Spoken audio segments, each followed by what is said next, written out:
वाल्मिक कराडची संपत्ती जी आहे ती 1500 कोटींची संपत्ती आहे। वाल्मिक कराडला ईडीची नोटीस पूर्वीच आली होती। टू द पॉइंट मुलाखतीमध्ये सुरेश धसांनी हा मोठा दावा केला आहे। 2-4 महिन्यांपूर्वी वाल्मिकला ईडीची नोटीस आली। वाल्मिक दिवसाला कोट्यवधींची वसुली करत असल्याचा गंभीर आरोप सुद्धा सुरेश धस यांनी केलेला आहे। वाल्मिकच्या बायकोच्या नावेही कोट्यवधींची संपत्ती आहे। ईडीची नोटीस आली, मग कारवाई का झाली नाही? वाल्मिकला ईडी पासून वाचवणारा कोण होता असा सवाल या निमित्तानं उपस्थित केला जातोय।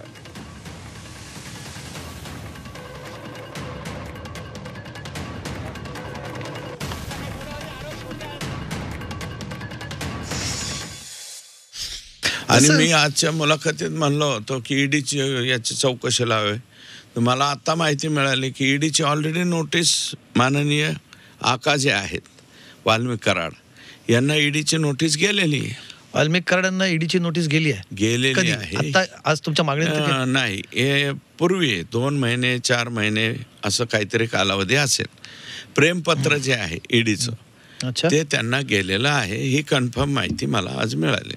कशासाठी? त्यांच्या या सगळ्या मालमत्ता? नाही, मालमत्ता म्हणजे एका दिवसाला इतके कोटी रुपये जमा झालेच पाहिजेत, इतके कोटी जमा झालेच पाहिजेत, 2 कोटी 5 कोटी 3 कोटी मग तो सगळीकडून महसूल आला पाहिजे, तेवढा महसूल जमा केलाच पाहिजे।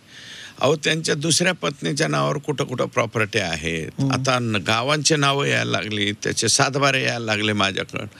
ते सगळे सातबारे हे ते घेऊन एखाद्या कोणत्या मोर्चात मी बोलेल, नाही तर मग पुढच्या आठवड्यात येऊन परत तुम्हाला टू दी पॉईंटमध्ये विनंती करेल मी, मायबाप साहेब एवढं करा की मला तुमच्या टू दी पॉईंटमध्ये घ्या। आणि याविषयीच बोलण्यासाठी आपल्यासोबत सामाजिक कार्यकर्त्या अंजली दमानी आहेत। अंजलीजी, आपण बघितलं की सुरेश धस यांनी गंभीर आरोप केला, या 2-3 महिन्यांपूर्वी ईडीची नोटीस आली, त्यांना वाचवतोय कोण हा प्रश्न आहे। आणि वाल्मिक कराड यांच्या संपत्तीचा एक मोठा गौप्यस्फोट केलाय, तब्बल 1500 कोटींची संपत्ती आली। अतिशय धक्कादायक अशी ही माहिती समोर येते। 1500 कोटी हे जर वाल्मिक कराडकडे असतील तर त्यांच्या आकाकडे किती असेल ह्याचा आपण अंदाज सुद्धा करू शकत नाही। आणि मला असं वाटतंय की ही जर ईडीची नोटीस आली आहे आणि त्याच्यावर आतापर्यंत काय कारवाई झाली आहे हे खरंच ईडीनी पण जाहीर करावं, कारण आताच्या घटकेला हे जे सगळं चाललंय ते आता बघवत नाही, इतकं किळसवाणी उचललंय। संतोष देशमुखांच्या हत्येनंतर हे जे बाहेर येत आहे, हे पूर्ण जी टोळी बीडमध्ये कार्यरत आहे त्या सगळ्याचे इतके भयानक खुलासे होत आहेत।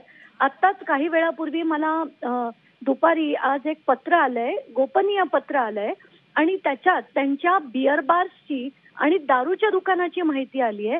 कोट्यवधी रुपयाची त्यांनी ती दुकानं घेतली आहेत आणि सगळे कायदे धाब्यावर लावून त्यांनी त्या बिअर बार्सची परवानगी त्यांना 3-3 दिवसात दिली गेली आहे। म्हणजे अधिकारी फक्त आणि फक्त यांच्यासाठी काम करतात की काय, इतकी गंभीर परिस्थिती आता आहे। ते पत्र सुद्धा आता मी काही वेळात ट्विट करणार आहे, कारण मला ते आधी मुख्यमंत्र्यांना दाखवायचं होतं, कारण मी अक्षरशः दचकले की चाललंय काय। केस तालुक्यात त्यांचा एक जो बार त्यांनी सेटअप केला होता, 29 तारखेला त्यांनी ती जमीन विकत घेतली आणि ती त्यांच्या नावावर होण्याच्या 1 दिवस आधी ते त्याच्या लायसन्ससाठी अर्ज करतात, एनओसी साठी अर्ज करतात आणि त्यांना ती दिली जाते। आणि हे सगळं जे आहे, मग ही ईडीची चौकशी म्हणा आणि 1,500 कोटीची त्यांची संपत्ती म्हणा, सगळं अतिशय धक्कादायक चाललंय। तरी सुद्धा धनंजय मुंडे राजीनामा देत नाहीयेत, हे बघून अतिशय आता डिस्टर्बिंग व्हायला लागलंय। कुठच्याही परिस्थितीत त्यांच्याकडनं राजीनामा हा घेतलाच गेला पाहिजे। अगदी दमानियाजी, सगळ्यात महत्त्वाचा तुम्ही आता उल्लेख केलात की ईडीनं 2-4 महिन्यामध्ये नोटीस दिल्यानंतर काय पुढे कारवाई केली, कारण मागच्या काही वर्षांपासून आपण बघितलं ईडी अतिशय तत्पर झालेली दिसते कारवाईच्या बाबतीमध्ये। वाल्मिक कराडच्या बाबतीमध्ये मागच्या 3-4 महिन्यांमध्ये काय झालं, याबद्दल तुम्ही ईडीच्या अधिकाऱ्यांशी किंवा ईडी संबंधित कार्यालयाशी संपर्क साधणार आहात? नाही, आता मला हे सगळं संध्याकाळी कळलंय, त्यामुळे ईडीला डेफिनेटली उद्या सकाळी जाऊन आम्ही भेटून त्यांच्याकडनं त्याची चौकशी करणार आहे की झालंय काय, याचा पुढे चौकशीचं का थांबवण्यात आलंय, कुणाच्या सांगण्यावरनं थांबवण्यात आलंय, ही सगळी माहिती मी आता घेणार आहे। अगदी अंजलीजी, सगळ्यात दुसरा एक महत्त्वाचा मुद्दा, वाल्मिक कराडचा असा ठोस कोणता व्यवसाय नाही, छोट्या मोठ्या व्यवसायांमधून जर एखादा व्यक्ती जिल्हा स्तरावरचा जर 1500 कोटींची माया जमवत असेल तर हे एक छोटंसं घबाड आहे असं वाटतंय तुम्हाला? याच्या मागे खूप मोठा घबाड हाती लागण्याची शक्यता आहे असं वाटतंय?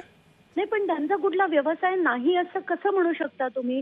सगळ्या व्यवसायातले ते आका आहेत आणि सगळ्या व्यवसायातनं खंडणी गोळा करणं, मग ते वाळू माफिया असो, राख माफिया असो, त्यांची जमीन माफिया असो, लँड माफिया आपण ज्याला म्हणतो, आणि या सगळ्या माफिया मग खंडणी वसूल करणं, कंपन्यांकडनं खंडणी वसूल करणं, इतके जर, आणि अतिशय म्हणजे आता बिअर बार्सचं जे आज मला दुपारी पत्र आलंय त्याच्यावरनं त्याचे अनेक उद्योग आहेत. त्यामुळे धक्कादायक हे आहे की त्यांच्याकडे 1,500 कोटी सारखी संपत्ती आहे आणि बीड जिल्हा मात्र जो आहे तो अतिशय गरीब, गोरगरीब लोकांचा आहे आणि तिथली कधीच प्रगती होत नाहीये, पण ह्यांच्या लोकांसारख्या लोकांची प्रचंड मोठ्या प्रमाणावर प्रगती होते. अगदी दमनजी, सगळ्यात एक महत्वाचा मुद्दा या ठिकाणी उपस्थित केला जातोय की वाल्मिक कराडचे संतोष देशमुख किंवा खंडणी प्रकरणानंतर एक एक बाजू जे आहेत, एक एक पैलू उलगडत चालल्यात त्याच्या काळ्या कारनाम्याचे. या सगळ्यामध्ये आता तुम्ही मुख्यमंत्र्यांना सुद्धा ते पत्र दाखवण्यासाठी भेटणार आहात, त्यावेळेला वाल्मिकचे ओव्हरऑल आतापर्यंत जे त्याच्यावर 15 गुन्हे दाखल आहेत या सगळ्याच्या चौकशीची मागणी करणार आहात ताई तुम्ही? मी आताच संध्याकाळी 7 वाजता मुख्यमंत्र्यांबरोबर 45 मिनिटाची आमची बैठक झाली. मी त्यांना सगळे हे गंभीर प्रकार सांगितले. इतकंच नाही तर केस तालुक्यामध्ये मुख्य अधिकारी जो असतो तो देखील अपॉइंट करण्यात आला नाहीये का, फक्त आणि फक्त धनंजय मुंडेंच्या दहशतीमुळे. आणि तिथला नायब तहसीलदार, हे अंबेजोगाईचे नायब तहसीलदार, त्यांच्याकडे अतिरिक्त चार्ज दिला गेलाय का, तर फक्त वाल्मिक कराड यांचे जे अनधिकृत कामं आहेत ती चालू ठेवण्यासाठी त्यांना त्यांच्या मर्जीतल्या अधिकाऱ्यांकडे हे अतिरिक्त कारभार दिला जातोय. हे सगळं प्रकरण जे आहे ते अतिशय गंभीर आहे आणि मुख्यमंत्र्यांना मला पहिलं ते दाखवायचं होतं. त्यांना मी ते दाखवलंय आणि त्यांनी त्यांच्या त्या OSD कडे त्याच्यावर इमिडिएट ऍक्शनसाठी दिले. अगदी दमनजी, धन्यवाद. तुम्ही झी 24 तासशी बोललात त्याबद्दल, प्रतिक्रिया दिली त्याबद्दल.